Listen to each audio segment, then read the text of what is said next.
India ಫಸ್ಟ್ಗೆ ಸ್ವಾಗತ. ನಾನು ವಿದ್ಯಶ್ರೀ. ಇಂಡಿಗೋ ಅಲ್ಲ, ಇಂಡಿಗೋಳು ಮುಂದುವರೆದಿದೆ. ಇವತ್ತು 400ಕ್ಕೂ ಹೆಚ್ಚು ವಿಮಾನಗಳು ರದ್ದಾಗಿದ್ದು ಪ್ರಯಾಣಿಕರ ಪಿತ್ತ ನೆತ್ತಿಗೇರಿಸಿದೆ.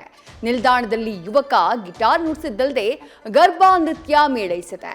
ಸಮಸ್ಯೆ ಸೃಷ್ಟಿಕರ್ತನ ಮೇಲೆ ತೂಗುಗತ್ತಿ ಇದ್ರೆ ದರ ಹೆಚ್ಚಳಕ್ಕೆ ಮೂಗುದಾರ ಬಿದ್ದಿದೆ.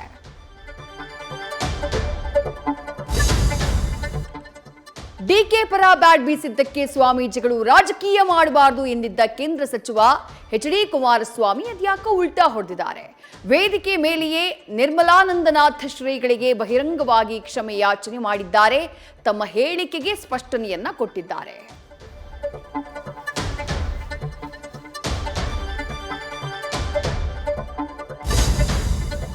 ಅಯ್ಯಯ್ಯೋ ನಂಗೆ ಕೂರೋಕಾಗ್ತಿಲ್ಲ, ನಿಲ್ಲೋಕಾಗ್ತಿಲ್ಲ ಅಂತಿದ್ದ ದರ್ಶನ್ ನಾಟಕ ಬಯಲಾಗಿದೆ. ಬೆನ್ನು ನೋವಿದೆ, ಫಿಸಿಯೋ ಬೇಕು ಎಂದಿದ್ದ ದಾಸನಿಗೆ ಬೆನ್ನು ನೋವಿಲ್ಲ ಅಂತ ವೈದ್ಯರು ವರದಿ ಕೊಟ್ಟಿದ್ದಾರೆ. ತಮ್ಮ ವಿರುದ್ಧ ರಿಪೋರ್ಟ್ ಬಂದಿದ್ದಕ್ಕೆ ದಾಸ ಸೈಲೆಂಟ್ ಆಗಿದ್ದಾರೆ.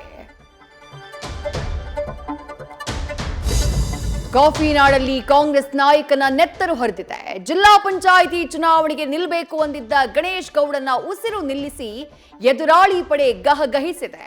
ಹತ್ಯೆಗೈದ 5 ಹಂತಕರನ್ನ ಪೊಲೀಸರು 24 ಗಂಟೆಯ ಒಳಗಾಗಿ ಹೆಡೆಮುರಿ ಕಟ್ಟಿದ್ದಾರೆ. ಬೀದಿ ನಾಡಲ್ಲಿ ಅಯೋಧ್ಯೆಯ ಬಾಬ್ರಿ ಮಸೀದಿ ಹೋಲುವ ಮಸೀದಿ ನಿರ್ಮಾಣಕ್ಕೆ ಟಿಎಂಸಿ ಪಕ್ಷದ ಅಮಾನತಾದ ಶಾಸಕ ಹುಮಾಯೂನ್ ಅಡಿಗಲ್ಲು ಹಾಕಿದ್ದಾರೆ. ಮುಂದಿನ ವರ್ಷ ಏಪ್ರಿಲ್ ವೇಳೆಗೆ ನಿರ್ಮಾಣದ ಕಾಮಗಾರಿ ಆರಂಭವಾಗಲಿದೆ. ಬಿಜೆಪಿ ಇದನ್ನ ಖಂಡಿಸಿ ಬೆಂಕಿಯೊಂದಿಗೆ ಸರಸ ಅಂತ ತಿವಿದಿದೆ.